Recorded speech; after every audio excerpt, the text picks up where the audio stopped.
A mysterious recording starts, a voice echoing from the stars above. As his vessel is destroyed, he urgently checks if the recording has started. The transmission is live, carrying the final words of Major Dong Yungsko of the Atalante.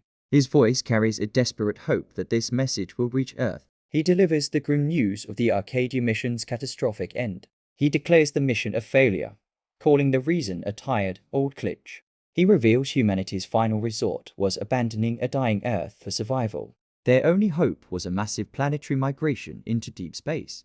The destination for this grand exodus was the planet Kepler 3265b. This new world was codenamed Arcadia, a word meaning paradise, but an unknown attack crippled the Atalante, killing the hibernating crew. He sees their paradise is real, but he is completely powerless to act. His final words are a solemn prayer that their sacrifice is remembered. A desperate thought flashes through his mind.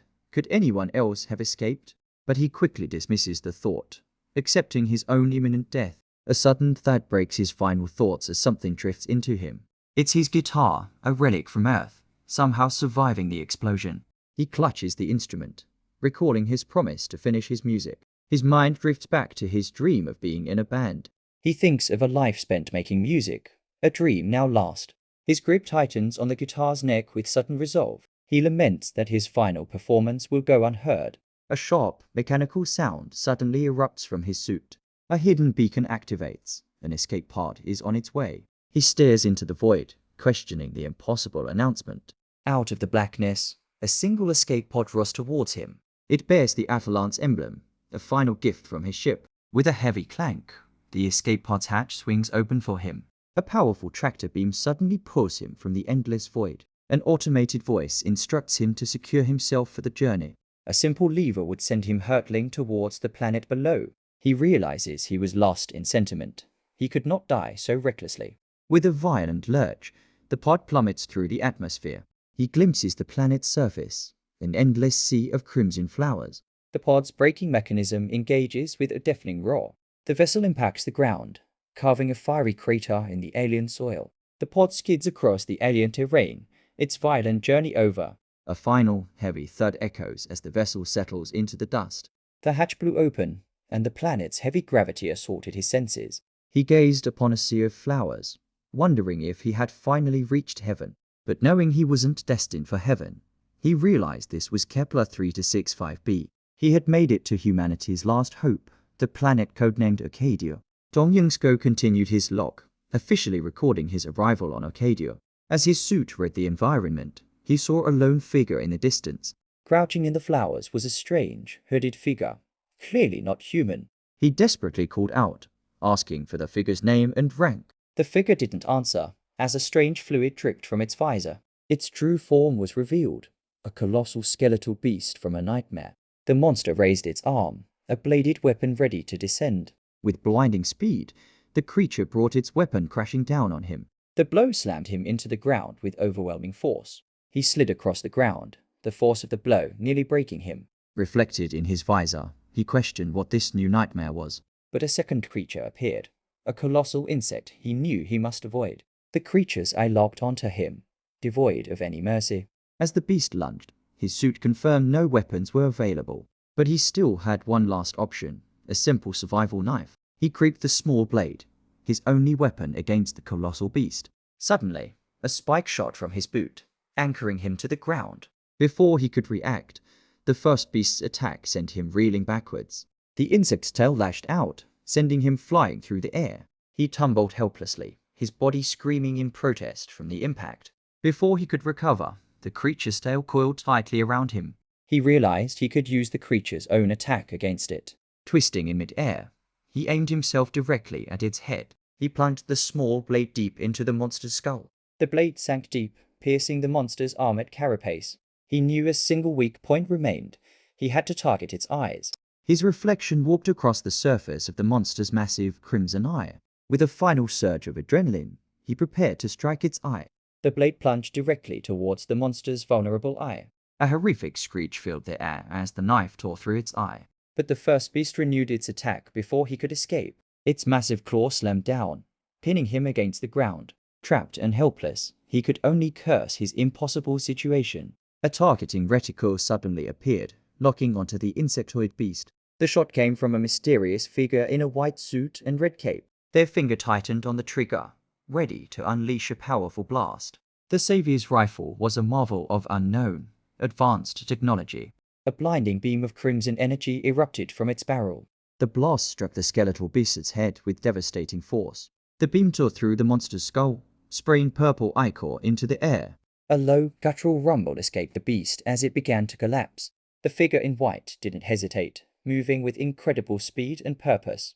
The blast sent the skeletal creature hurtling backwards through the air, its claws clenched in a final, agonizing spasm. Without pause, the figure drove their weapon into the ground. Using the rifle as a fulcrum, the warrior launched a powerful kick upwards. They then drove the butt of the rifle deep into the monster's throat. A surge of raw power forced the colossal beast's head backwards. The warrior's grip tightened, channeling immense force into the weapon. A sickening crunch echoed as the monster's armored neck gave way. A final, devastating beam erupted upwards, piercing through the creature's skull. With a final thud, the skeletal monster's lifeless body crashed into the dust. Dong Yunsko could only kneel in stunned silence, watching his mysterious savior. He rose to his feet, attempting to offer his heartfelt thanks to the warrior. But the warrior ignored him, instead scanning the horizon for other threats. He clapped his hands together, a universal sign of his immense gratitude. He then extended his hand, hoping to finally learn his savior's identity. The warrior noted his gestures were threatening, yet strangely human-like. As he gestured, the small survival knife slipped from his grasp. The warrior's helmeted face turned, wondering if he was from Earth. He reasoned that if this warrior was human-like, he had to show his own face. In a gesture of pure trust, he began to remove his helmet. He revealed his human face, a silent message to his mysterious savior. In response, the warrior simply stood there, a puff of blue vapor escaping their mask. They remained impassive amidst the flowers, their massive rifle held upright. Then, the warrior's strange blue hand rose to touch the side of their helmet. Dong Yunsko's eyes widened, watching the warrior's every move. The helmet lifted, revealing the face of a blue-skinned alien woman. He realized that to her, he was just as alien as the monsters. She wondered if her own appearance was why the monsters had spared her. A sudden, troubling realization flickered within her piercing gaze. She offered him a strange canister, but he feared it was a trap. His mind raced, analyzing the chemical properties of potential liquids. She drew a simple diagram, trying to communicate the canister's contents. Then she spoke her name, a single word that changed everything. Kai. His suit confirmed the planet's low oxygen, just enough to open his helmet briefly. He recalled his training, how any alien life would likely first encounter English. His instructors had stressed using formal, educated English for any first contact scenario. He took the canister, his training giving way to a simple human gesture of thanks. He stated his name, Dong Yunsko, hoping she would understand the introduction. Her eyes widened as she repeated a strange word, Lanjit, in utter disbelief. He struggled to communicate, the language barrier proving immense. Their hands moved closer, a universal gesture of peace and trust. The peaceful moment was shattered by the roar of an approaching vehicle. An armored transport vehicle tore through the crimson landscape. It was hauling the carcass of the very monster he had just fought. He learned this world was not Acadia, but a place called Bumi. He thought he was lucky to have reached this beautiful world. Learning its name was Bumi. But soon after, he would learn a devastating truth about this new world. This dazzling planet, humanity's last hope, was set to be destroyed in 5 years. The carcass of the colossal beast was unceremoniously hauled away by the transport. He updated his official log, stating he had survived alone to reach the target planet. On this planet, he had even managed to encounter its own native humanity. Kai took the controls of the transport, with Dong Yunsko as her silent passenger. He learned this new world was also dying, its time rapidly running out. In the distance, a massive fortified structure rose from the crimson fields. The transport entered the fortress through a massive, humming gate. A rail system engaged, pulling the transport up a long, steep incline. They finally arrived in a massive city, a stark and brutalist metropolis. The vehicle moved through the city's core, a cavern of brutalist architecture. Strange, fungal growths towered over them, a bizarre sight in the metal city. The transport came to a stop as Kai led him towards a new destination. Kai led him onto a high platform overlooking a vast industrial space. She spoke into a comms unit, reporting his arrival on Bumi. He could only watch from below, a lone stranger in this alien city. After her report, Kai fell silent, listening to the voice on the comms. He looked up at Kai, trying to piece together this new, harsh reality. Below, a massive blade began carving into the monster's tough hide. Another of Kai's people began to harvest the monster's head. She reached in and extracted a thick, black substance from the wound. The creature's meat was tossed aside, deemed completely worthless. The worthless meat was tossed to the strange, writhing fungal growths below. He watched as the mushrooms reacted like animals, quickly consuming the meat. Dong Yingsko wondered if these carnivorous fungi were their primary food source. He knew that helping out would be key to his survival here. Kai directed him to help, pointing towards a large piece of the carcass. He struggled under the immense weight of the monster's severed limb. Even the powerful warrior Kai seemed exhausted by the day's labor. She stood on the transport, the grim task of butchering the beast complete. Then she turned to him and spoke his name, offering her sincere thanks. A heavy silence fell between them, the language barrier a vast chasm. He knew they had to find some way to bridge this communication gap. Kai then gestured for him to follow her deeper into the city. Kai spoke into her comms unit, uttering two strange words in her language. She continued her report, her alien tongue completely incomprehensible to him. The words echoed in his mind as he desperately tried to decipher their meaning. She led him to what seemed to be her personal quarters in the city. On a small table, he noticed a collection of delicate, hand-carved figures. He picked one up, asking if she had made the cute little creature herself. Her expression turned to one of pure shock as he held the small figure. With a sudden, violent motion, she knocked the carving from his grasp, but then she was thrown back, completely baffled by the unseen force. He wondered if he had angered her by touching the small, carved figure.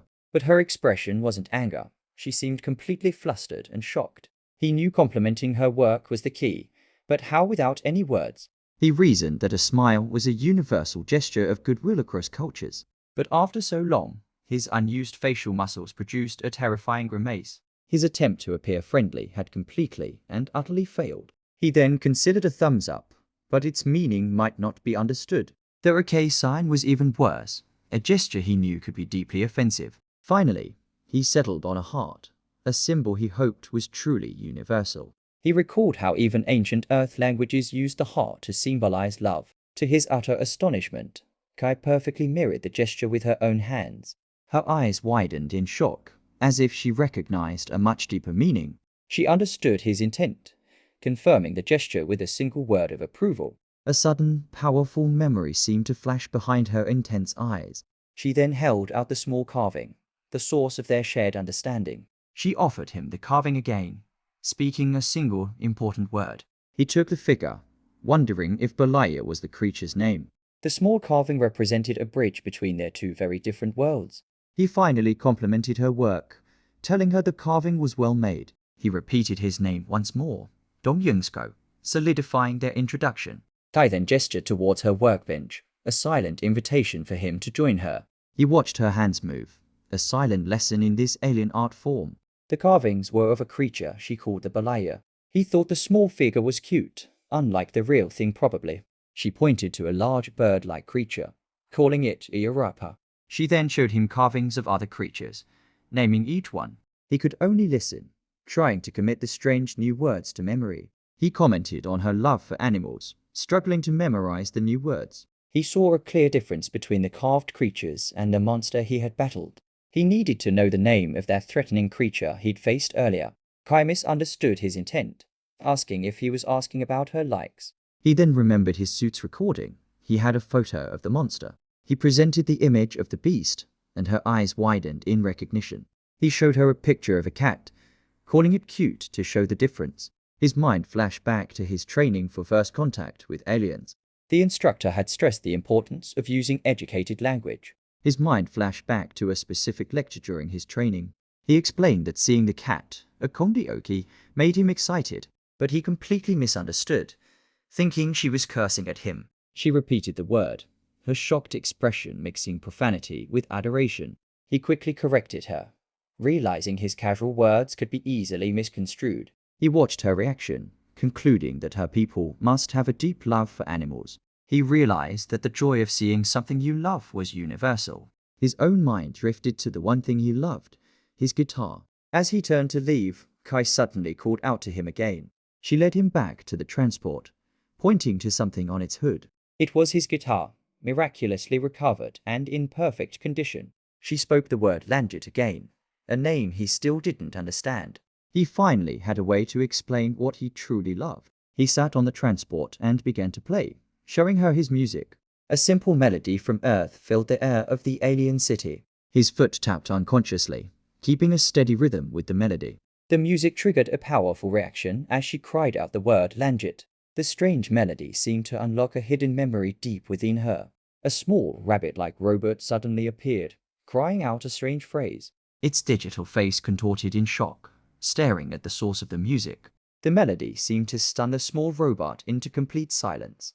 He would only understand the gravity of this moment much later. Kai shouted a question in her language, her voice filled with disbelief. The small robot echoed her cry, its meaning a complete mystery to him. The music triggered a painful vision of a man named Ingris in grave danger. The robot echoed the warning, its digital face twisted in pure alarm. He could only watch, completely lost as to what was happening. She cried out the name Ingris, her voice filled with sudden alarm. A white armored boot slammed down, heralding a new arrival. With a solid thud, the mysterious figure took a decisive step forward. The figure's strange blue shoes landed with a heavy, decisive thud. Kai led Dong Yungsko and the robot, following the new arrival's urgent pace. She rushed to the door's control panel, calling out the name Ingris. She questioned if the door was broken, her attempts to open it failing. He recalled her tense communication, realizing this world was far from peaceful. With a desperate cry, she used all her strength to force the heavy door open. He noticed the door frame was bent downwards, a sign of immense force. He realized some kind of massive impact must have caused the damage. Ignoring the damage, she strained against the heavy door with all her might. He watched in disbelief, realizing she intended to force the door open. Kai then turned to the small robot, Hiji, giving it a direct command. The robot tried to interface with the door, but the system was completely unresponsive. Realizing her own strength was not enough, Kai turned to Dong Yungsko. She called him by the mysterious name Lanjut, asking for his assistance. Dong Yungsko gestured for her to step aside, ready to test his own strength. He placed his hand on the warped metal, preparing to use his full strength. Suddenly, his suit's exoskeleton engaged, crackling with unexpected power. With a single, powerful shove, he sent the heavy door flying open. The door crashed open, the sound echoing through the metal corridor. Sprawled on the floor was the warrior Ingris, seemingly lifeless. Kai cried out his name, her face a mask of pure, unadulterated shock. Ingris choked violently, his body racked with agonizing spasms. On the floor lay 2 shattered vials, their precious contents spilled. Kai knelt beside him, her hands trembling as she checked for a pulse. With a desperate cry, Kai shouted for the small robot, Hiji. A compartment on Hiji's back opened, revealing 2 vials of glowing liquid. The robot reached for the canisters, a critical choice between red and blue. With a sharp knock, Kai prepared the vial of blue liquid. She ripped his shirt aside, plunging the injector into his chest. The glowing blue fluid was forced directly into his bloodstream. The warrior's face contorted in agony as the medicine began to work. The blue of the vial spread like veins across his reddened skin. He exhaled slowly, the crisis passing as his skin settled into a calm blue. Kai asked him a question, and he weakly repeated a single, strange word. His gaze then shifted, locking onto the strange figure of Dong Yungsko. Dong Yungsko watched from the doorway, a silent witness to their reunion. The 3 of them spoke in their native tongue, their words a mystery. Kai helped the weakened Ingris to his feet, their urgent conversation continuing. Then, Ingris turned his gaze to him and spoke his name, Dong Yungsko. The little robot Hiji buzzed with curiosity, its gaze fixed on the human. With his helmet back on, he stood beside the robot, a strange new ally. The robot led the way, guiding him through the city's sterile corridors. The robot's antennae suddenly mimicked playing a stringed instrument. The small robot then gestured for him to follow it down the corridor. The small robot introduced itself, confirming its name was Hiji. He returned the greeting, formally introducing himself to the small machine. To his utter shock, the robot replied in perfect, unaccented English. Before he could react, Hiji zipped away, leading him deeper into the facility. The robot projected an image, a familiar sea of crimson flowers. It then spoke a single word, confirming the planet's name was Bumi. He repeated the word, the name of this strange new world he was on. Hiji then spoke another word, Shade, clenching its small robotic hand. It projected an image of the sun, calling it Panan, as Dong Yingsko confirmed the planet's name. The robot's tone shifted, speaking the words Nade and Panan with a sense of dread. He repeated the word Panan as Hiji confirmed its meaning was correct. He slowly deciphered the alien words, connecting Bumi to the planet and Panan to the sun. Hiji's lesson then took a darker turn, showing a meteor it called a ragbat. The robot then projected a horrifying image of a corpse, calling it a mort.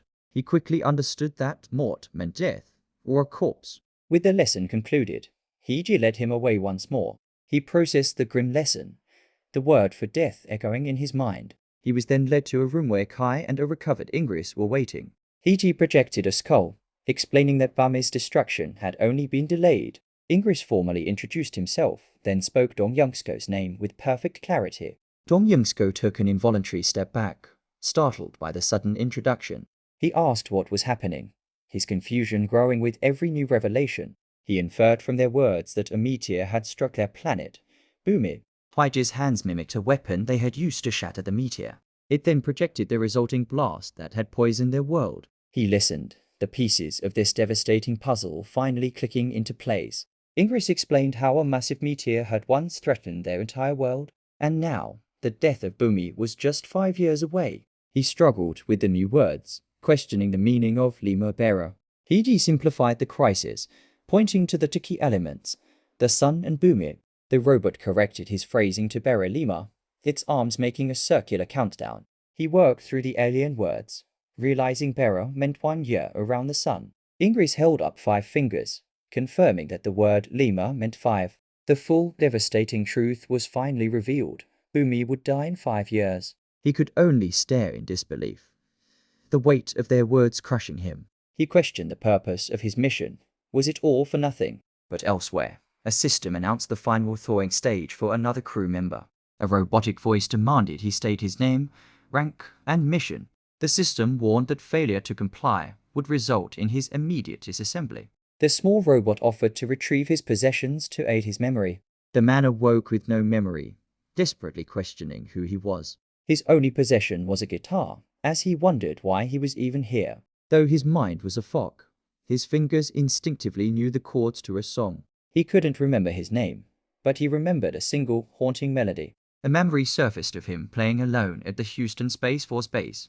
His friend Dean would join in, rapping along to the music he played. He recalled playing his guitar alone in a quiet boarding house. A girl named Maria would practice singing along for her live broadcast. He believed that one day he'd perform for 100,000 people. He remembered his life had always been defined by playing the guitar. The ship's system designated him crew member 67, demanding his identification. At the same time, Dong Yungsko recalled his own mission briefing from the Atalante. The ship's AI then asked him for his self-designated code name. With a determined look, he spelled out his chosen moniker.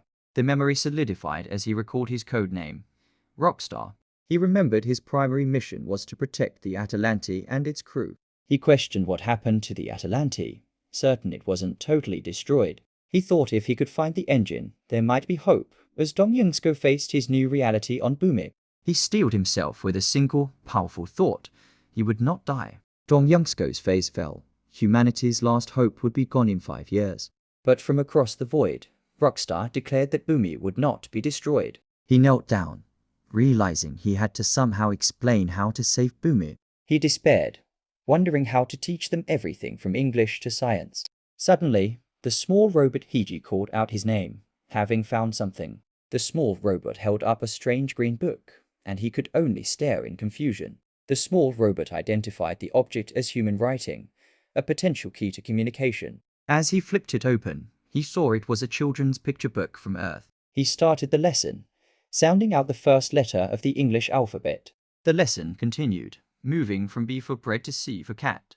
His 2 alien students, Kai and Ingris, watched him with focused attention.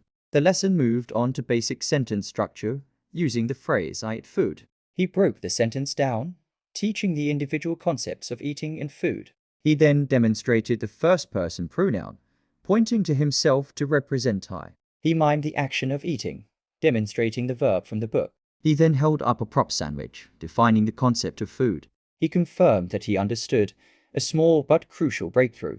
He realized the book was a basic English dictionary made for children. The small robot Hiji struggled to pronounce the strange new words. He quickly flipped through the pages, a desperate plan forming in his mind. A desperate plan formed.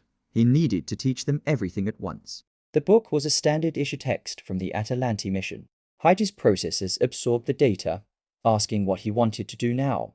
He explained that he knew how to stop the meteor, but Hiji insisted it was impossible. Dong Youngsko revealed that he had no way to return. His vessel was already lost.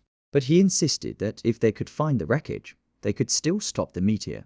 Ingris then gave Hiji a direct order to listen to Dong Youngsko's plan. The small robot translated, asking him to explain the method to save Bumi. He revealed the book was a basic science manual for children. He opened the book to the chapter on chemistry, the core of his plan. Inside was the periodic table, a universal map of all known matter. He flipped quickly through the pages, knowing his time to explain was short. He began to teach them the basic elements, starting from the very beginning. The lesson continued down the table, from boron to carbon. He then pointed to hydrogen, identifying it as the second crucial component.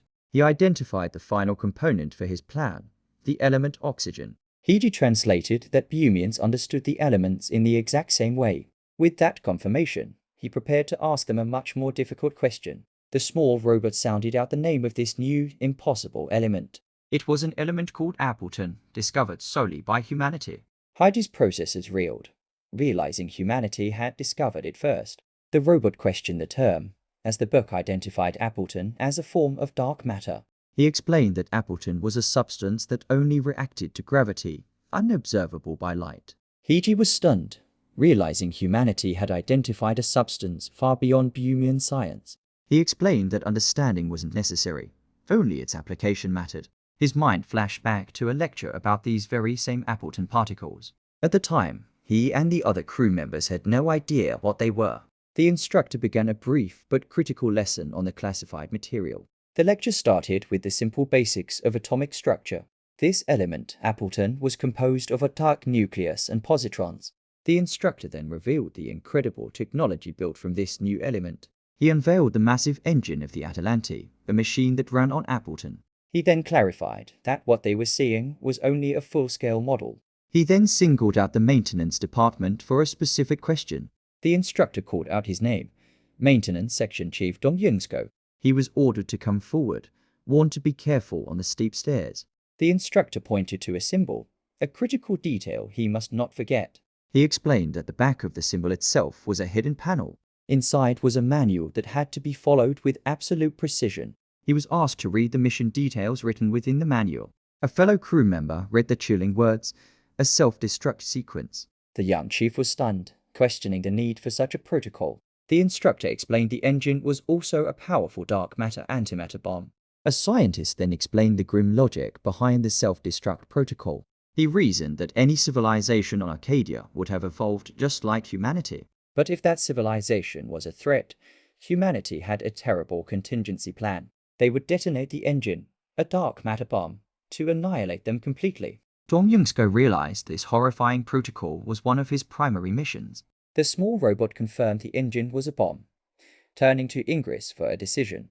The warrior listened in silence, the weight of the revelation on his face. The warrior then addressed Dong Youngsko, calling him by a strange new title, Mortamara. Dong Youngsko pieced together the new word, knowing Mort meant death. He correctly deduced that the full title meant one who kills. The warrior then asked him to make a choice, to decide Bumi's fate.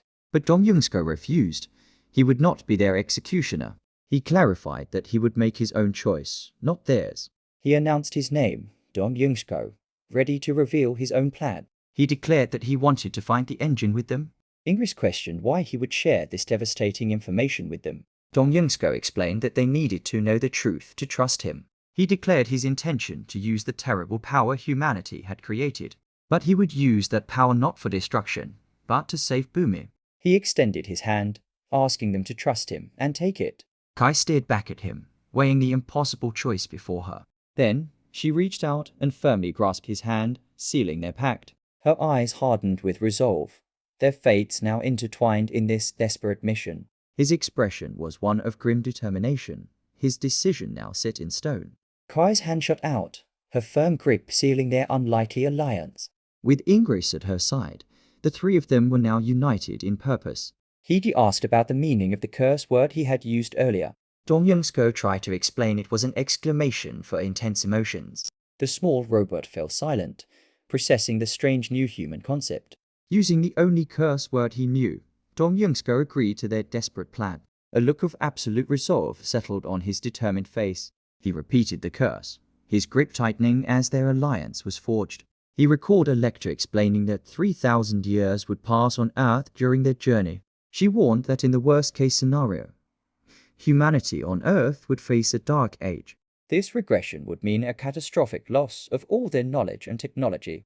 He remembered the lecture. Their goal was to establish a settlement on Arcadia.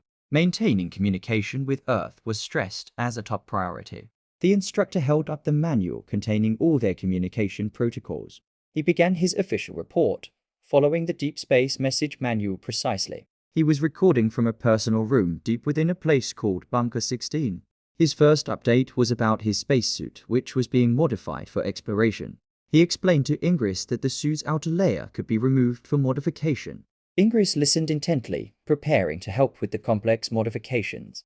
Heiji translated his requests, asking about the battery, power, and breathing systems. He questioned the plan, worried he would need the full suit for exploration.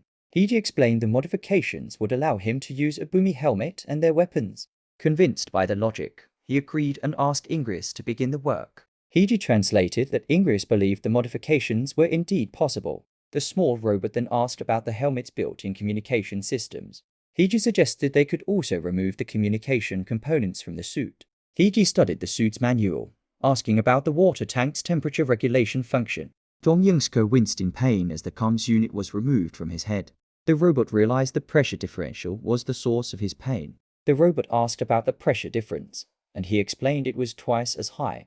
He explained that while adaptation was possible, the initial period would be tough. The small robot then directed Ingris' attention to the suit's oxygen tank. The robot identified the component as an oxygen filter, calling it Shade. Ingris proposed they dismantle the system to create a temporary respirator for him. He would have to use the temporary respirator until his body fully adapted.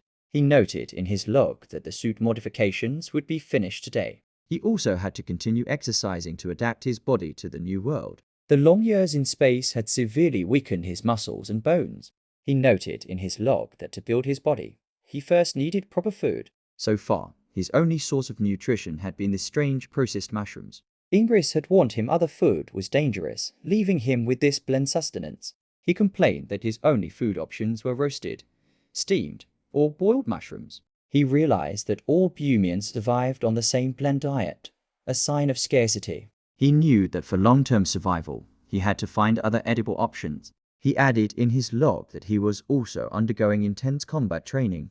Heiji explained their primary opponent was a species called the Gorita. He realized the Bumians were in a desperate war with these very creatures. Heiji explained that the war against the Gorita was already over, and they had lost. But Dong Youngsko's resolve didn't waver in the face of their defeat. He simply asked Heiji to tell him how to kill their enemies. Heiji explained that to kill a Gorita, he must target its vital organs. The primary targets were the brain to stop all movement, or the heart. Alternatively, he could strike other organs to cause catastrophic internal bleeding. He noted that their body structure was surprisingly similar to vertebrates. Heiji corrected him, confirming that the creatures were in fact vertebrates. He then asked how to use their weapons, and Heiji introduced the basic Naga. Heiji explained that a Naga was their term for an electromagnetic railgun. The robot assured him that using the weapon shouldn't be difficult for him, but the real problem was engaging the Gorita in brutal close-quarters combat. Heiji announced that Dong Youngsko would now begin his close combat training. Kai took a deep breath from her respirator, preparing for the intense session. He pushed his body to its limits, the physical strain of adaptation immense. The robot warned that the true challenge was fighting the Gorita in close quarters. Heiji detailed their weapon, a 4-shot Terranaga that could mount a blade. Kai braced herself as Heiji explained the Gorita's relentless downward leg strikes. She demonstrated the upper stance, a block for attacks coming from above. The robot explained that their bones were softer than metal, a critical weakness. He practiced the stances, asking if a lower block was for attacks from below. Kai demonstrated the upper block, a crucial move for their upcoming fight. He tried his best to copy her form, asking if he was doing it correctly. Without warning, she brought her weapon down, testing his block with brutal force. He barely held his ground, shocked by the sudden, overwhelming force of her blow. Heiji explained that in a real fight, the impact would be even more severe. With a determined look, he asked if he could now use his own strength as well. With a confident look, Kai agreed to let him use his full strength. Heiji clarified that the weapon was only for training, implying it was safe. He then brought his weapon down with a force that shattered her expectations. Heiji urged him to continue, telling him to strike until it breaks. A powerful clash of weapons shook the room as they met mid-strike. Sparks flew from the impact as his expression hardened with determination. Kai's eyes widened, completely stunned by the raw power behind his strike. He noted in his log that Bumins used stimulants as he prepared for their first expedition. The Deep Space Message Manual even instructed him to record and send songs as part of his report. He saw the manual use the Voyager Golden Record as a communication example. It held a curated collection of Earth's greatest music and literature. He only knew rock music, but he'd record the songs he remembered. He began to play a song from Earth, its melody telling the story of Major Tom. Kai watched in amazement, impressed that he was keeping his promise to play. In a stunning revelation, Kai admitted she knew the song, but couldn't recall all the words. He resolved to improvise the rest of the song's forgotten lyrics, but his musical moment was cut short as Kai called out to him. She informed him that his modified suit was ready for the expedition. With their preparations complete, they began their first expedition together. He clutched his personal log, ready to record whatever they might find. But as he walked, a sudden memory surfaced of his name being called out. Ingris announced that the modifications to his suit were finally complete. He activated the datapad, bringing the EMU system back online. He was relieved to see the suit's internal engine was still running smoothly. He hung limply in the chains, the physical toll of the process immense. Steam vented from the gauntlet as its power systems were rerouted. Ingris carefully welded the new components onto the suit's armored shell. The suit vented steam, the final modifications settling into place. He stood fully geared, asking Ingris if the modifications were truly successful. Ingris held out the helmet, telling him the real test was yet to come. With a hiss of compressed air, the helmet sealed around his head. The integrated respirator activated, venting a small cloud of steam. He looked out at the alien sky, his first expedition finally beginning. He knelt down, taking aim at the creatures near the wreckage. Through his scope, he confirmed the targets were the deadly Gorita. His suit's HUD confirmed multiple hostiles ahead. The real fight had begun. He gave the signal, preparing to fire on the count of 3. Kai began the countdown, her focus absolute amidst the crimson flowers. His own grip tightened on the weapon as he counted along. The countdown finished, and he pulled the trigger. The wreckage of the Atalante was even more massive than he remembered. A fellow trainee's journal described how music brought the crew together. Kai leaned in, curious about the journal he was reading from his friend Dean. She asked what it said, and he began to read about the Arcadia mission.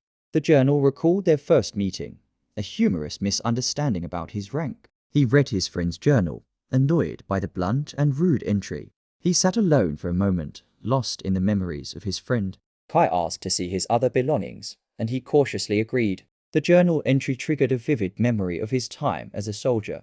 A superior officer returned the salute, telling him to stand at ease. The officer then addressed him by his full rank, Lieutenant Dong Yunsko. The memory shifted to a man named Alex Chung from headquarters. Beside him sat Personnel Staff Officer Connor Callahan, a key figure. He then saw himself, a young logistics officer, introducing his rank. The two officers began the interview, ready to question the young recruit. He stated his reason for enlisting was to protect the lives of citizens. The officer questioned if that was truly what he had written in his application. He confirmed that his desire to protect citizens was what he had written. The officer then revealed his reason for joining the alien planet exploration mission. Dong Yunsko admitted he wrote that he yearned for a new world. The officer questioned his answers, asking if a chatbot had written them. He pressed further, demanding complete honesty for the rest of the interview. Connor Callahan added that the interview was also a test of his psychological state. The officer urged him to be completely honest, setting aside formal loyalty. Dong Youngsko agreed, preparing to give his true answer to their questions. He finally admitted the real reasons he enlisted were for college tuition and citizenship. He then gave the official answer, that he truly wanted to explore a new world. He added that his combat experience would be a valuable asset to the mission. The officer then asked if his financial struggles were because his family died in a nuclear attack. Dong Youngsko confirmed the devastating truth. His family was indeed gone. The officer then asked how it felt to lose everything so suddenly. He admitted his immediate worry was just survival, with no money for rent. The officer then accused him of associating with delinquents just to make money. Dong Youngsko was stunned, asking how they could possibly know that information. The officer simply stated that they had conducted interviews with people around him. He admitted to selling electronics, but insisted he never stole or used weapons. He explained that he stopped all of it after moving in with the Martinez family.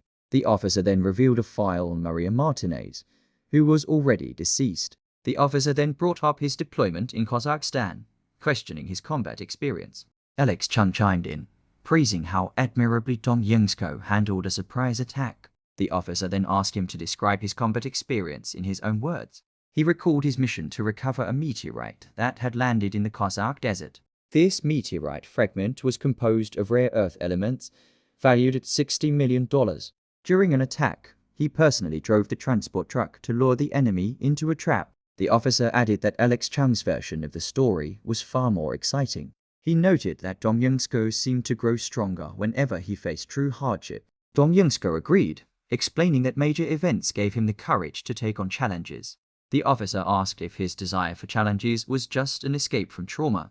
Dong Youngsko listened silently, his expression unreadable under the intense scrutiny. He then replied that he must look like a lucky escapist to the officer. The officer summarized his life as a series of escapes from one disaster to another. Dong Youngsko admitted that he had wanted to give up many times. He explained that in those moments, he could either break down or endure. He stated that in those moments, there were only two choices left. His philosophy was simple: if you refuse to give up, things eventually get better. The officer then changed tactics, revealing his pension was set for Camila Martinez. The officer slid the document forward, asking him to confirm the contact information. He then stated that all information from the mission would be top secret. After the intense questioning, Dong Youngsko finally asked if he had passed. The officer explained the invasive questions were a necessary part of the test. He then slammed down a top-secret file for Project Arcadia. The mission's official code name was the Arcadia Mission. The officer handed him the file, telling him to review it later. He was then officially assigned his position, Maintenance Section Chief 1. He was also promised a promotion to Major upon his arrival at headquarters. The officer clarified that he was still just a candidate who needed to train. He admitted his surprise, assuming an experienced astronaut would be chosen for the mission.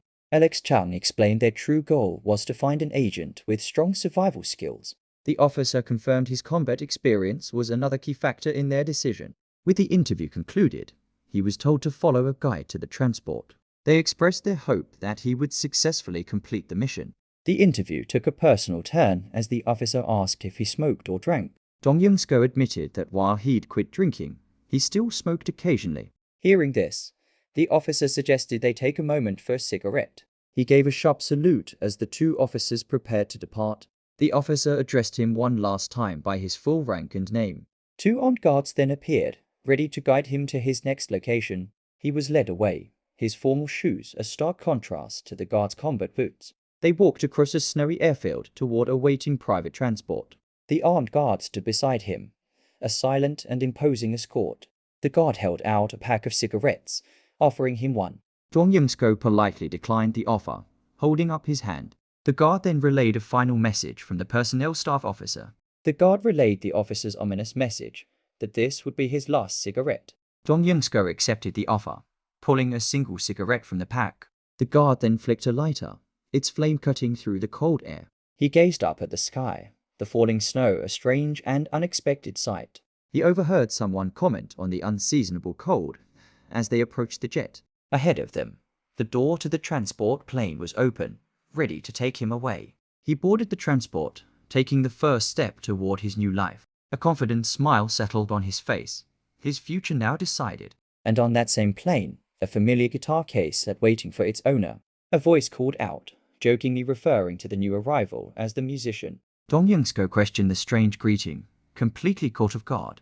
The man introduced himself as Dean Daniels, the Maintenance Section 1 Deputy Chief. Dean Daniels was shocked to learn the new arrival was his superior officer. Dong Youngsko wondered how to respond as they passed through the high-security base.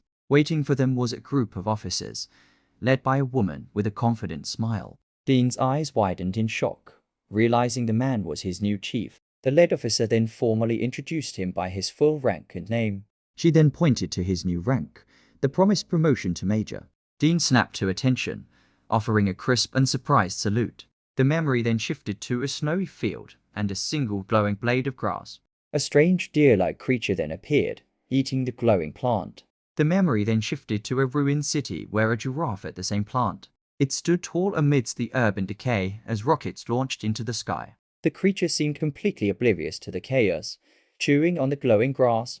The memory showed a vast launch site, dozens of rockets ready for the mission. He was then seen carrying a strange yellow container through the facility. As he set it down, a cold vapor began to seep from the box.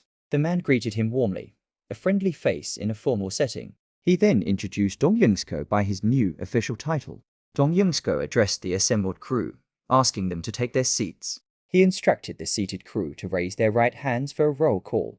He then told them to count off, starting from the right side of the room.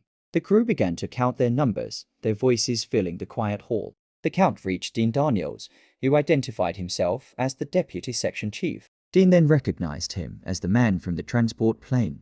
Dong Youngsko confirmed it and asked him to distribute the documents to the crew. Dean, still flustered, agreed and began handing out the mission documents. The roll call concluded as the final crew member shouted out their number. Dean confirmed the total count was 32, including Dong Youngsko himself. He began the briefing for the Arcadia mission, outlining the general training schedule. The training would last at least a year, and failure meant immediate dismissal. He stressed that this was a top-secret joint operation between nations. He warned that any leak would immediately trigger a CIA investigation. Dean listened intently, the weight of the mission sinking in. He confirmed the mission's purpose was to escape an Earth collapsed by climate change. He announced a mandatory physical examination for the following morning. He gave specific instructions to fast after 9 for an upcoming endoscopy. He then announced that their main training would begin the day after tomorrow. He explained that the first part of their training would be intense physical conditioning. The ultimate goal was to prepare their bodies for the long hibernation ahead. They had to gain significant weight and muscle to maintain their health in cryoslip. Dong Youngsko spotted Dean, pushing him to squeeze out one final rep. With the workout done, Dong Youngsko announced it was time for their theory class. But Dean, sweating and tired, insisted he still had one set left to do. Dong Youngsko questioned Dean, certain they had already finished 10 sets. But Dean corrected his superior, insisting he still had one more set to go. Dean reminded him that leg day was non-negotiable, a crucial part of training. He announced the next phase of training would cover the Atalant systems. A new instructor explained that theory classes would come before practicals. She then announced that every single class would be followed by a test. Dong Youngsko's eyes narrowed, ready to face any challenge thrown his way. But Dean struggled immensely with the written examinations that followed each class. Dong Youngsko turned to his deputy, asking for help on the third question. Dean pointed to his own paper, asking for the answer to the question. Dong Youngsko looked back, confused by what number Dean was even asking about. The instructor watched from the front as he tried to help his struggling deputy. The instructor explained that practical training would follow the theory classes. This training would take place on a full-scale model of the Atlantis itself. He also detailed the scientific missions they perform once they were in space. The instructor explained the training needed for their arrival on the alien planet. Their first task was terraforming, practicing how to grow crops like potatoes and beans. Dean proudly showed off his bumper crop to the section chief, Dong Youngsko. He complained that digging up potatoes was surprisingly tiring work. Dean then wondered why coffee wasn't part of their survival training. The training then moved on to the specialized spacesuits designed for the mission. The instructor explained the suit's basic functions were the same as any other. But he revealed a key difference, a built-in exoskeleton for planetary use. The officer then compared it to a power suit straight out of science fiction. They even trained for combat against hypothetical alien life forms. Dong Youngsko then turned to Dean with a mischievous thought. He joked that if they had a mortar, they could skip this tedious training. Dean took the joke a step further, asking if they could bring explosives. The instructor immediately demanded the name of the trainee who mentioned mortars. For his joke, Dong Youngsko had points deducted from his adaptation score. The instructor sarcastically noted that even Leica would understand this better. Dong Youngsko was confused, asking who the instructor was talking about. He had to explain the reference to the famous Soviet space stock. Dean expressed his concern over Dong Youngsko's declining adaptation score. He suggested they study together after training, much to Dong Youngsko's dismay. Dong Youngsko then announced the final and most crucial phase of their training. He explained that due to the danger, a separate consent procedure was required. The instructor then held up a small chip, explaining its cycle would repeat endlessly. A specialized robot would follow them, collecting information on their every move. The instructor introduced the robot, identifying it as Aleph version 1. He explained it was the Atlant's AI, designed to assist them during training. With the briefing over, he instructed the crew to collect their mission smartphones. A crew member named Ryan Curtis stepped forward to receive his phone. Dong Youngsko instructed Dean to check the name against the official list. The next man in line, Chase Bennington, then announced his name. Dean checked off the name as the next recruit. Chase Bennington introduced himself. Another crew member, Jocelyn Yates, then asked where the cafeteria was. He instructed her to follow the AI robot, Aleph, which would guide her there. Jocelyn Yates agreed, stepping up to follow the AI robot Aleph. Dean then took the opportunity to apologize for not recognizing his new chief. Dong Youngsko brushed it off, telling him not to worry about the mistake. Dean then extended his hand, hoping to start over. He promised to support his new chief until the very end of the mission. Dong Youngsko accepted the gesture, their professional relationship finally beginning. With the awkwardness behind them, they agreed to do their best for the mission. The memory faded, and back in the present, he urged a tired Kai to rest. She looked up at him, the exhaustion clear as she agreed to his request. She asked if he had noticed anything strange, but he confirmed it was quiet. He urged her once more to get some sleep, and she finally agreed to rest. As she drifted off, Kai wished him well, leaving him to stand watch. The journal entry ended with a final message for his friend, the rock star. He sat in silence, the weight of his lost friend settling heavily upon him. Suddenly, a strange hot air balloon began to rise from their position. Haiji's voice crackled over the comms, asking if anyone could hear him. Kai responded immediately, confirming she was awake and on watch. The small robot then asked about the others, and she offered to check on them. She confirmed that she and Ingris were both awake and accounted for.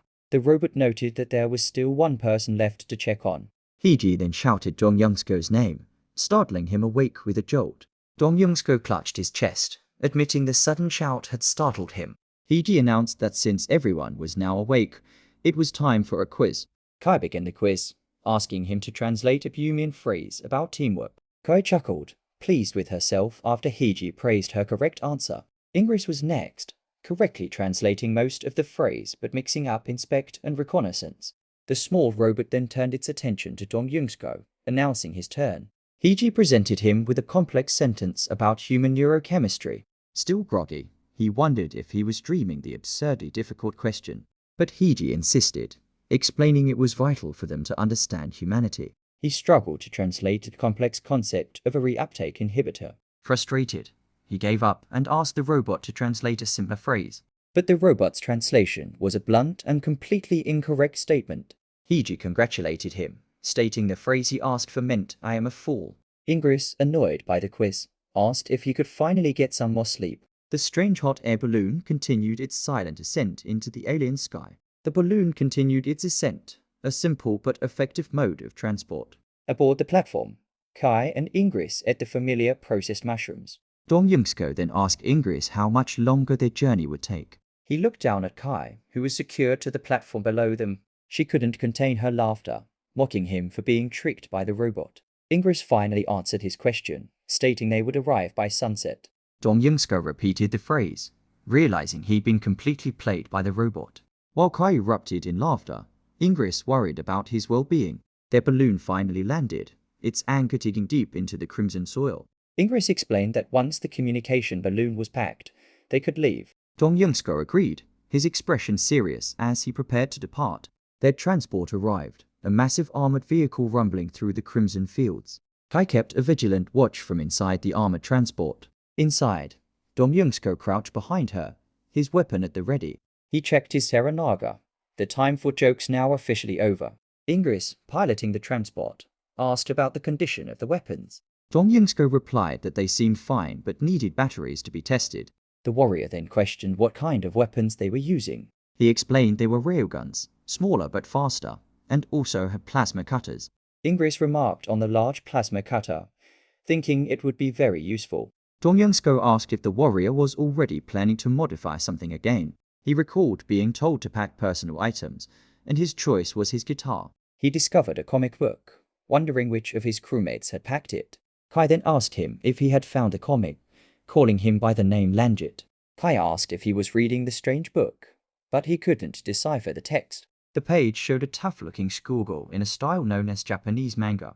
He calmly explained that the writing was in a language called Japanese. He clarified that unlike Bumi, Earth had many different languages by region.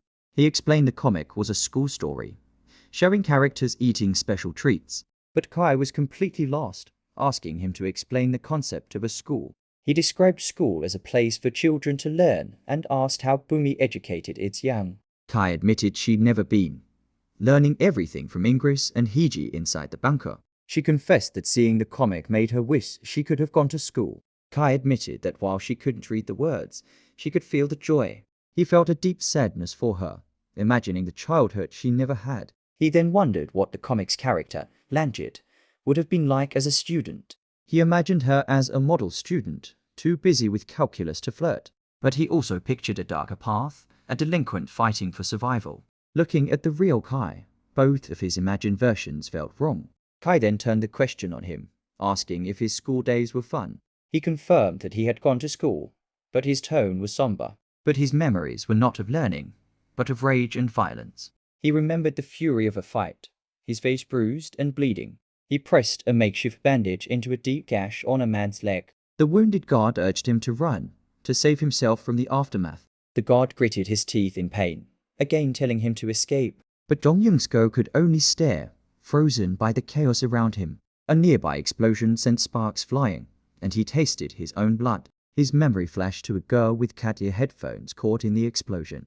The reflection of the fire burned in his wide, terrified eyes. He remembered the funeral that followed, a somber day in a rainy cemetery. He remembered a pair of hands holding his own during the downpour. His younger self was lost in a daze of grief and confusion. But back in the present, he simply told Kai that it was good. He admitted that for him, school wasn't always a fun place. She called out his name, Lanjit, her expression now soft and understanding. He then pointed to the comic, saying one of the kids looked just like her. He told her the character's name was Amain, which meant sound of heaven. Kai was delighted, realizing their names had a very similar meaning. She asked if he would read the rest to her, and he readily agreed. She explained that seeing Amain's love for cats sparked a memory. With a flourish, she presented a small cat-shaped trinket she had kept hidden. He took the small object from her, admitting that it was surprisingly cute. Kai excitedly identified the trinket as a cat, asking if the word was Bala-I-O-I. Their armored transport sped across the Crimson Plains, kicking up dust as they approached the city. Ingris announced their arrival as they gazed upon the massive structure of Bunker 16. Ingris identified the island as their low-altitude air defense base. But Dong Yungsko noticed something was wrong with the approach. He pointed out that the bridge leading to the base was completely destroyed. Ingris explained the path, Motaira Na, was currently submerged in water. He confirmed that the water would recede around dawn, revealing the path. They entered the base, and Ingris began moving a heavy supply crate. Kai asked Ingris for his theory on why the bridge was destroyed. Ingris answered that the most likely cause was a meteor impact. He revealed their air defense system was disabled when the meteor struck. Ingris added that fortunately, the base's emergency power was still operational. Dong Yungsko asked if that meant the radar was working, but Ingris clarified it meant satellite data was stored there. Dong Yungsko hoped they could recover some useful information from the base's records.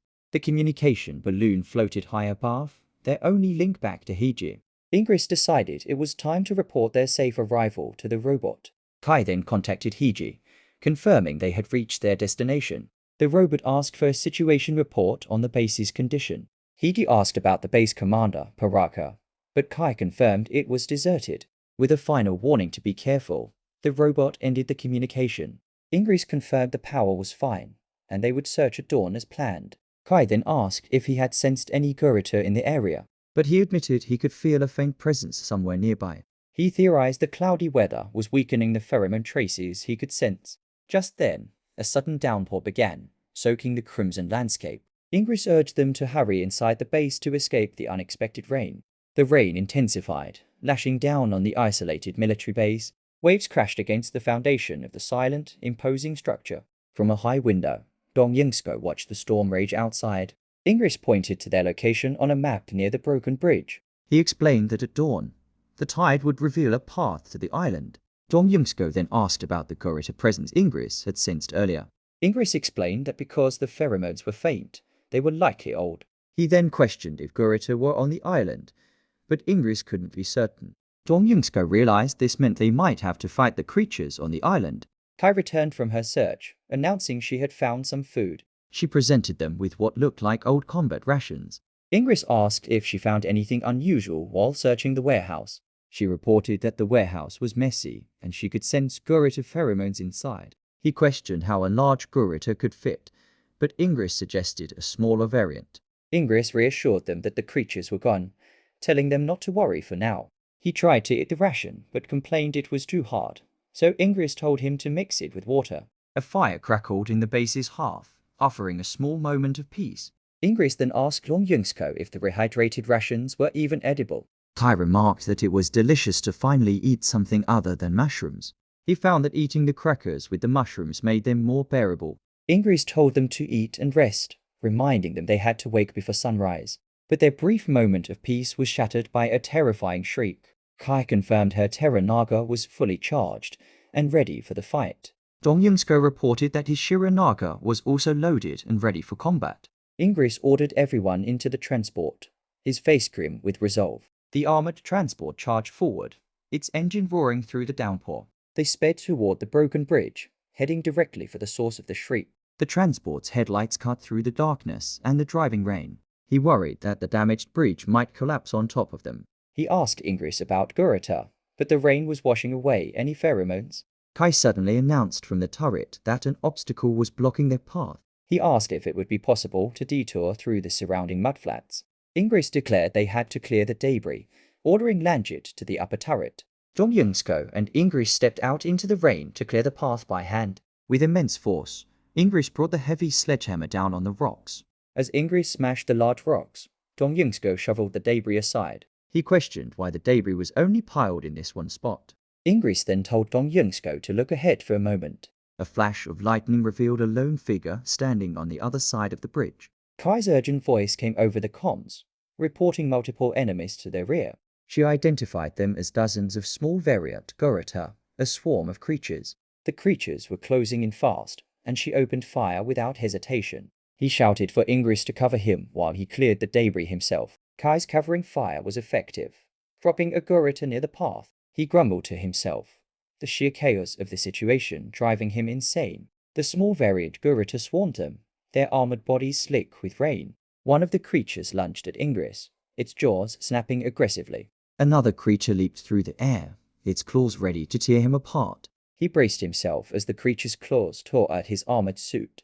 Kai yelled his name, desperately telling him to fall back to the vehicle. But he ignored her pleas, sprinting ahead with the creatures right on his heels. He ran alongside the transport as the Gurita swarm closed in from all sides. The vehicle's headlights blazed as Kai continued her desperate covering fire. He clung to the side, shouting a warning about more enemies approaching from the front. The new wave of Gurita charged down the bridge directly toward them. He leaped onto a creature, his weapon slicing deep into its armored hide. The mysterious figure on the bridge asked what this new arrival was. The mysterious figure sent a signal, a single flash of light from the bridge. Dong Yingsko watched as the lone figure stood motionless in the pouring rain. He then heard a repeated signal, a desperate seance, broadcast from the figure's helmet. Kai yelled for Lanjit to adjust his radio channel to 70 MHz. She then told him to open the side ear cover on his helmet. He reached out, carefully adjusting the comms unit on her helmet. The dial clicked, and a faint, staticky voice began to break through. The broken message was barely audible, just fragments of words coming through. Then, a familiar word cut through the static. Atalante personnel. The voice repeated its transmission, trying to cut through the storm's interference. Dong Yunsko yelled back into his comms, urging the mysterious person to speak. The figure's glowing red eyes stared as she asked if they were from the Atalante. The mysterious figure issued a formal challenge, demanding his full identification. She repeated the military protocol, asking for his affiliation, rank, and name. He announced his identity. Maintenance, Section 1. Major Dong Yunsko, codename Rockstar. The figure's glowing eyes confirmed his identity, asking for his instructions. He shouted her name, Aleph, desperately asking if she could provide fire support. Aleph agreed, asking if she should classify the pursuing creatures as hostile targets. He yelled his confirmation, giving Aleph the order to engage the creatures. The AI's weapon locked on, her red eye glowing with deadly intent. Her weapon's heat sinks fled open, preparing for a devastating attack. The AI took a firm stance, her rifle glowing with destructive energy. Her shot tore through the night, striking a Gurita with pinpoint accuracy. He praised her shot, shouting that they were entering the fortress at 3 o'clock. He asked Aleph if she knew the specific location he was referring to. The AI confirmed the location, stating it was already part of her reconnaissance. He asked if she could supply weapon batteries, and Aleph agreed, asking for the type. He yelled out the battery types he needed, 2 for Odette and 1 for Aurora. Aleph confirmed the request, asking if she should deliver them to the entrance. He ordered her to move immediately, telling her he'd meet her at the position. Kai shouted over the comms, asking if the mysterious figure was an ally. He yelled back that Aleph would meet them at the fortress entrance. The AI announced her arrival, asking for data on the hostile creatures. Aleph identified the creatures as Gurita, with a body structure similar to vertebrates. She confirmed these were just the small variants and warned that larger ones existed. The AI then kicked a creature off the bridge with surprising force. Aleph effortlessly crushed the creature's armored head in her grip. Dong Yunsko could only watch, muttering that this chaos was driving him insane. She moved with fluid grace, fending off another Gurita with her weapon. Aleph shouted his name as he lost his balance on the slick transport. She reached down, her hand grabbing his arm to pull him from danger. With him safe, she turned her weapon on the creature lunging at them.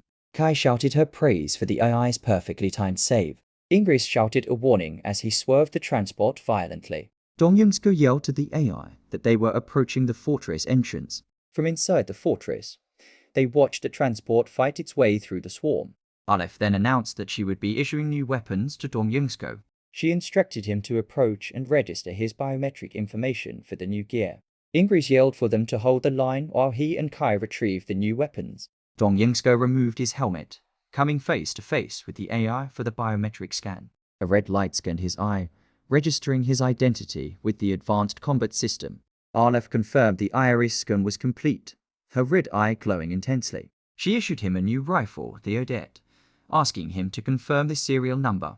The AI calmly stated that even in this chaos, protocol was the most important thing. She then revealed her primary directive was to protect the crew's lives at all costs. The AI cited the Arcadia mission's Protocol Zero as she watched the creatures advance. This protocol stated that all hostile entities were to be immediately neutralized. Aleph then leaped into the fray, her blade a silver streak against the dark. Her glowing red eye locked onto her target with cold, calculated precision. She landed gracefully amidst a swarm, ready to carve a path through them. In a flash of light, Aleph decimated the entire swarm of creatures, but the Gurita were relentless, with more swarming to take their place. He observed that the enemy's attack was finally losing its momentum.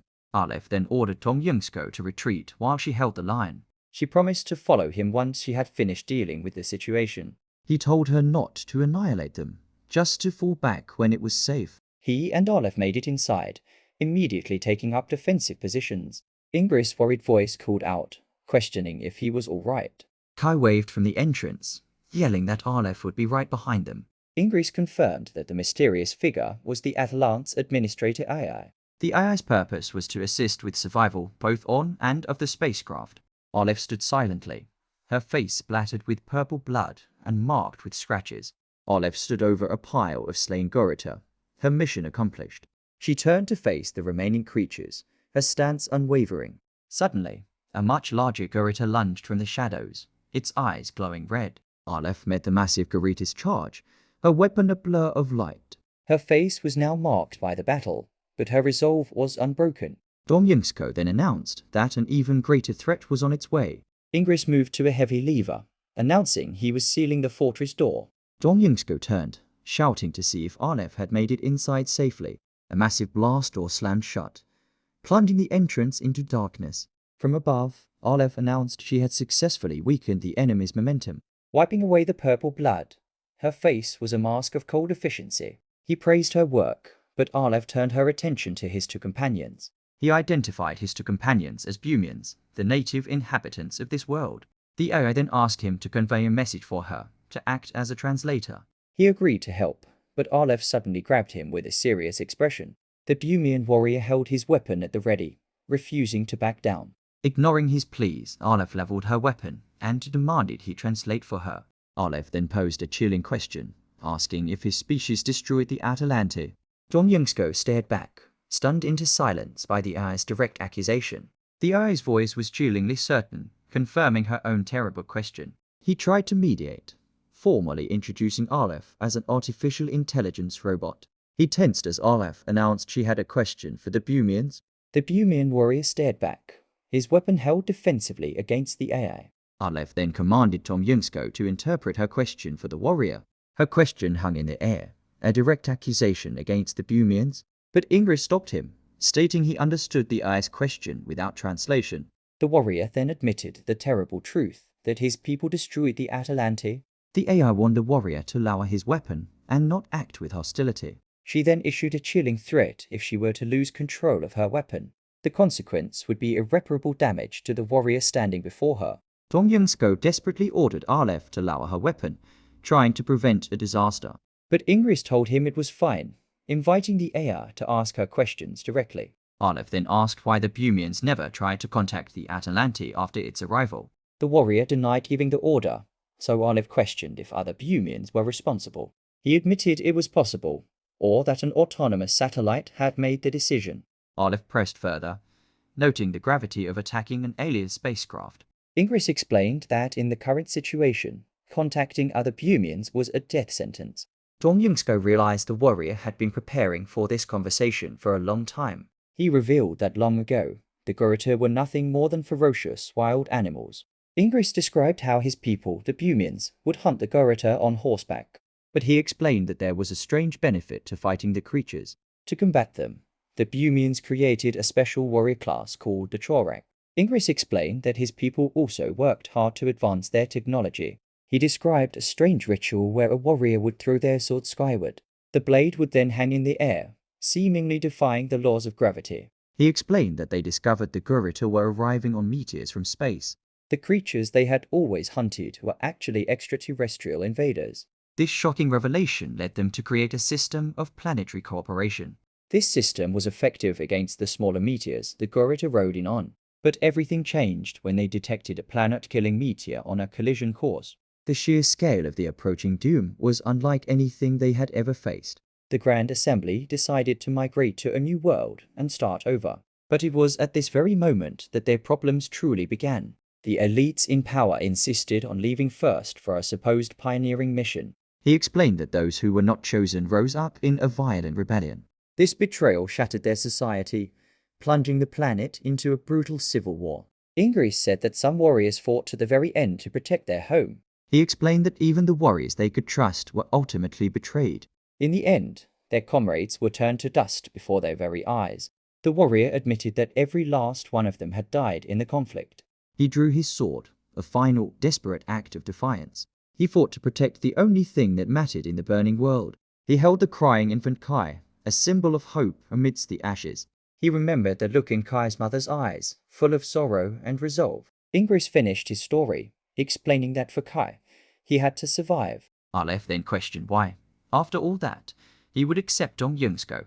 Ingress explained that Dong Yingsko offered a way to destroy the giant meteor. He declared that the human was now their only hope for survival. Aleph questioned his trust, but he believed their words and their attitude. But Aleph stated that his story was not a precise basis for trust. Dong Yingsko then interjected, asking her to consider his own perspective. He argued that without trusting others, he would have been unable to help. He asked if the alternative was to just die alone when the meteor hits. He argued that trust is not a result of action, but the very thing that starts it. The air finally relented, stating that she understood his reasoning. Aleph explained that crew protection protocols required her to verify their identities. She then announced she was lowering the alert level for the Bumian species. Dong Yungsko let out a heavy sigh, the tension finally breaking.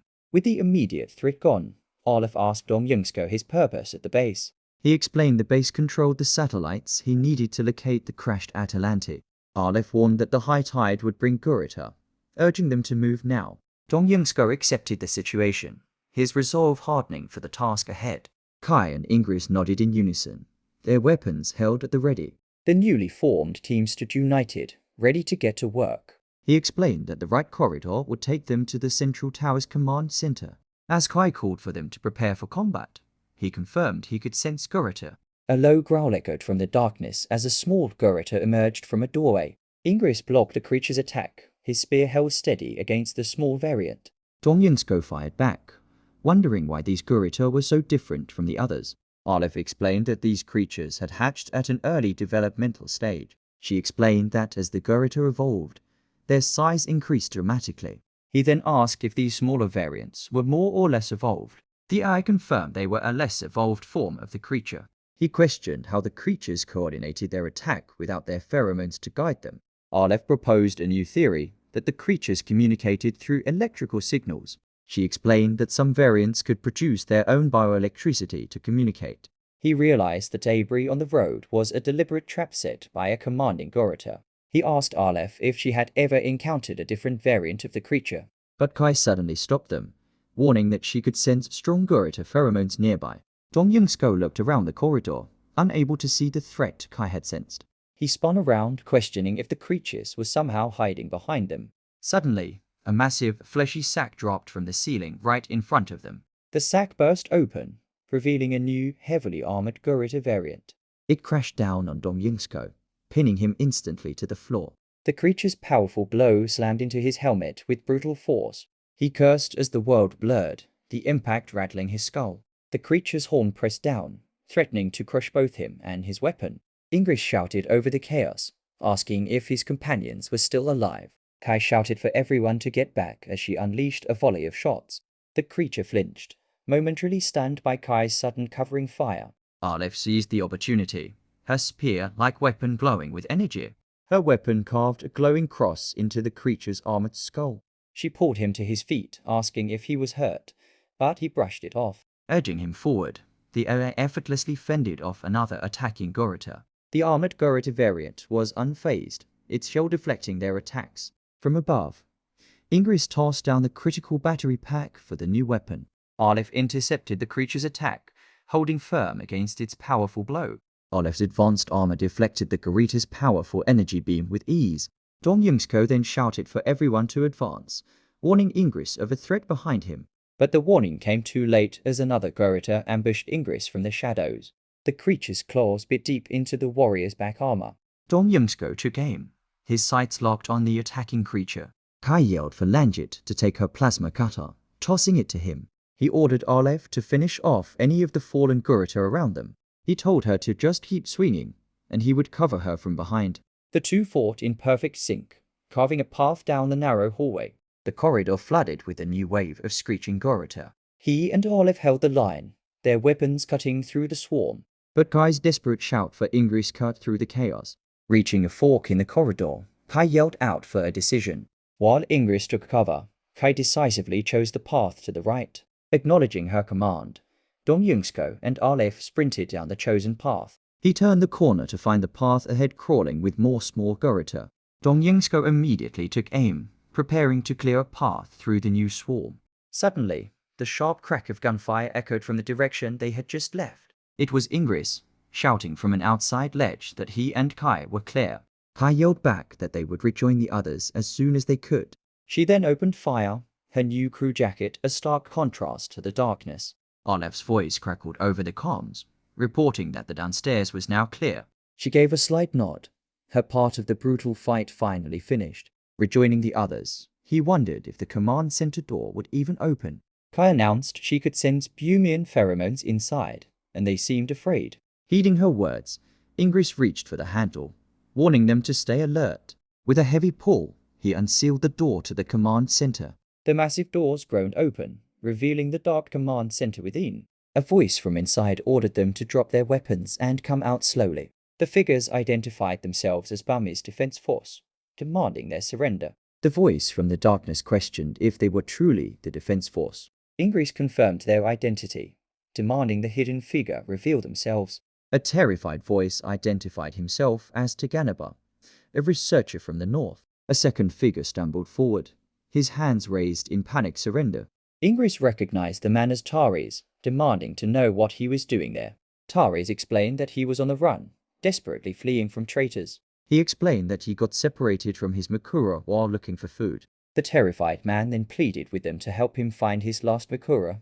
Dong Yungsko didn't know the word, but guessed it must mean family. The desperate researcher broke down, promising he would do absolutely anything for their help.